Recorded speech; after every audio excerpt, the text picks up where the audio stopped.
बड़ी खबर है, चिराग पासवान, अमित शाह और नड्डा की बैठक खत्म हो गई है। ये अंदर की तस्वीरें आ रही हैं जब चिराग पासवान के साथ अमित शाह मिले हैं जेपी नड्डा की मौजूदगी में।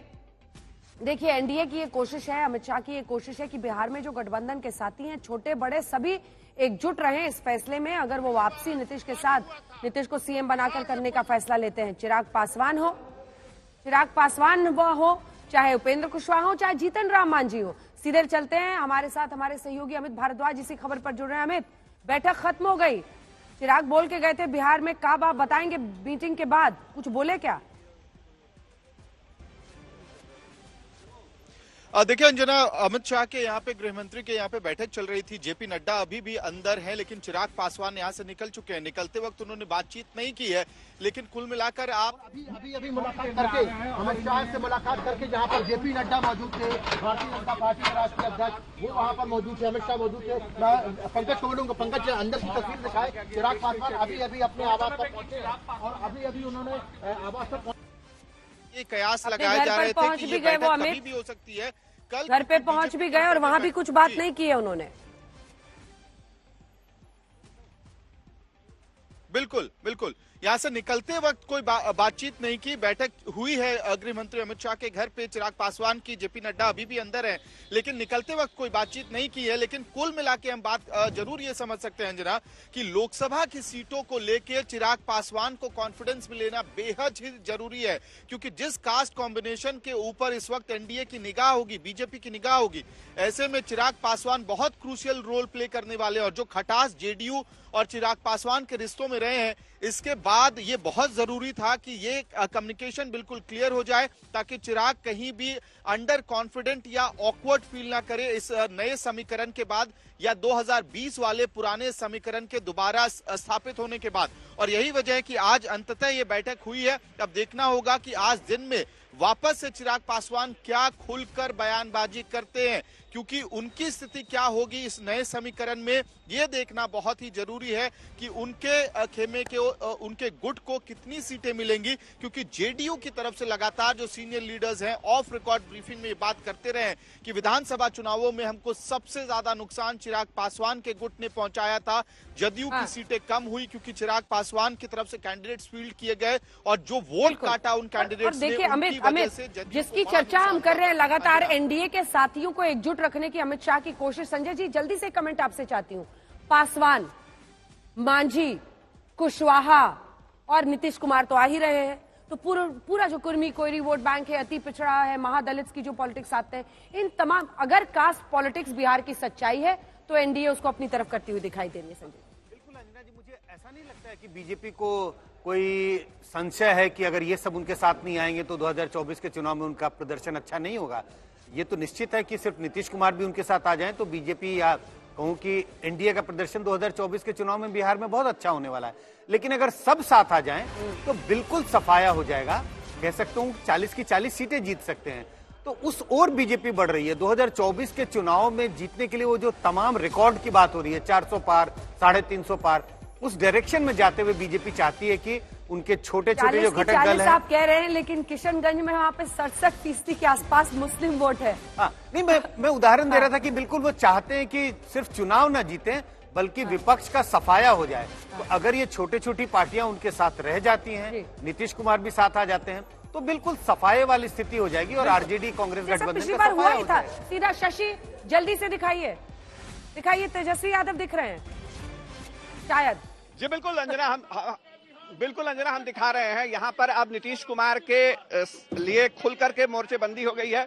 विजय सिंह अभी बोल रहे थे, हमारे साथ वो जुड़े हुए थे, और तमाम नेता जो एक एक करके आ रहे हैं वो कह रहे हैं कि जो पार्टी फैसला लेगी वो हम करेंगे, और हम छोड़कर महागठबंधन को नहीं जा रहे हैं। अगर नीतीश कुमार जा रहे हैं तो हमें नहीं पता क्यों जा रहे हैं, वजह क्या है, लेकिन इस वक्त यहाँ पे हलचल है। तेजस्वी यादव के आवास पे ये विधायक दल की बैठक बुलाई गई है 1 बजे से। इस वक्त जो है 1 बजने में थोड़ा वक्त है, तो जाहिर तौर पे तमाम नेताओं की यहाँ मौजूदगी है। लगातार विधायक पहुंच रहे हैं, मंत्री पहुंच रहे हैं। कई मंत्रियों ने अपनी सरकारी गाड़ी के आगे जो उनका नंबर प्लेट होता है उसको ढका हुआ है, लेकिन ललित यादव जुड़े थे। ललित यादव ने कहा कि मैं तो सरकारी गाड़ी से आया हूं, जब तक मुख्यमंत्री नीतीश कुमार है तब तक मैं उनकी कैबिनेट का सहयोगी हूं। अंजना, ठीक है, तो तेजस्वी यादव बाहर आए नहीं आए, या अंदर ही कहीं पर बैठक हो रही है, क्या जानकारी मिल रही है?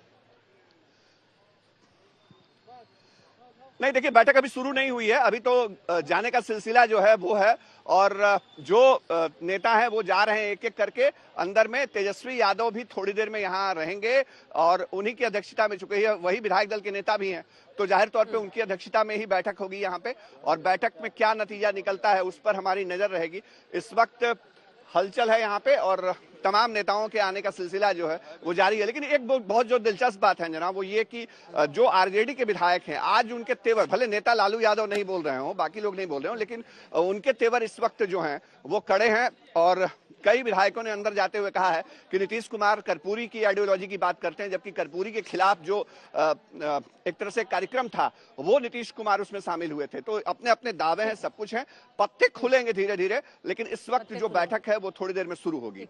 अंजना, आपको मैं देख रही हूँ, कुछ भी हलचल वहां होती है इशारा कीजिएगा, फौरन आपके पास आएंगे। बड़ी खबर इस वक्त की आपको बता रहे हैं, दूसरी तरफ चिराग पासवान की भी बैठक खत्म हो गई है और राबड़ी, ये दरअसल तेजस्वी यादव का घर है जहां पर विधायक दल की बैठक हो रही है। वहां से हमारे सहयोगी ने दिखाया है, पटना में राबड़ी देवी के भी घर पर हलचल तेज हो गई है, लेकिन विधायक सब पहुंच रहे हैं विधायक दल की बैठक के लिए तेजस्वी यादव के घर पर। विनोद अग्निहोत्री जी, आज खबर यह आई कि इस खेमे से कहा जा रहा है कि इतनी आसानी से तख्ता पलट नहीं होने देंगे, क्या कर सकते हैं? मुझे लगता है कि वो अपने विधायकों को एकजुट रखने की कवायद है, क्योंकि 45 और 78 मिलाकर के आप देखिए ना, तो 123 तो हो ही जाते हैं। हाँ। तो नंबर तो उनके पास पूरा पुख्ता है बीजेपी और नीतीश कुमार के पास।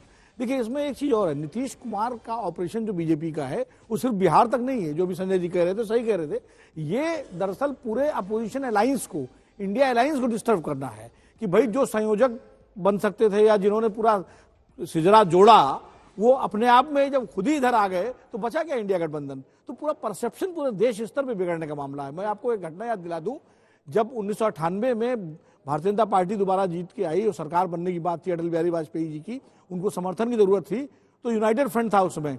उससे कन्वीनर थे चंद्रबाबू नायडू। सबसे पहले वो बीजेपी के साथ गए, जयललिता की चिट्ठी तो बाद में आई, वो सबसे पहले गए। और उसके बाद जो है वो सुरजीत जी के पास हम लोग गए, हरिसेन सुरजीत के पास, तो उनसे पूछा कि अब क्या होगा।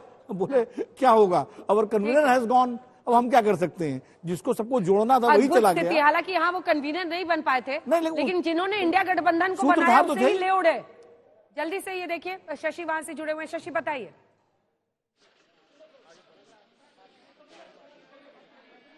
शशि, विधायकों के आने का सिलसिला जारी है और ये तमाम विधायक आज विधायक दल की बैठक के लिए वहां पर पहुंचे हैं। विधायक दल के नेता तेजस्वी यादव हैं। कुछ देर में ये समझ में आएगा कि अंदर बैठक में क्या बात हुई है। हमारे साथ हमारे सहयोगी शशि जैसे ही जुड़ते हैं उनका रुख करेंगे। बड़ी खबर इस वक्त की आपको बता रहे हैं, बक्सर से इस बीच नीतीश कुमार वापस लौट गए हैं। हलचल तेज है बिहार बीजेपी के खेमे में, जहां पर शाम में आज विधायक दल की बैठक होनी है। उससे पहले आरजेडी की बैठक ये हो रही है तेजस्वी यादव के घर में। लेकिन विन विन सिचुएशन है ये शर्मा जी आपके लिए। शर्मा जी जुड़े हुए हैं ना बीजेपी से हमारे साथ। विन विन सिचुएशन है। मनोज शर्मा जी, जिन्होंने इंडिया गठबंधन बनाया, गठबंधन बनाने वाले को ही ले उड़े आप लोग। नहीं, वो तो पहले दिन से ही ये तय था कि जो इंडिया अलायंस है वो टिकने वाली नहीं है। और जब बेंगलुरु की दूसरी बैठक हुई और जिस हिसाब से नीतीश कुमार के खिलाफ में पोस्टर लगाए गए पूरे बेंगलुरु शहर में, तो ये तय हो गया था कि बड़ा मुश्किल है नीतीश कुमार को रोक पाना इस इंडिया अलायंस में। अब पता नहीं आगे क्या होता है, लेकिन संकेत तो यही दिख रहे हैं और पूरे के पूरे संकेत दिख रहे हैं कि नीतीश कुमार जी इंडिया अलायंस से बाहर निकल रहे हैं। मुंबई के जो इनका तीसरा जो बैठक हुआ था इंडिया अलायंस का, उसपे भी नीतीश कुमार के साथ में वही व्यवहार हुआ था। नवल जी, आप चिंतन मुद्रा में हैं, आज तो रहना ही पड़ेगा, कम से कम कल तक रहना पड़ेगा।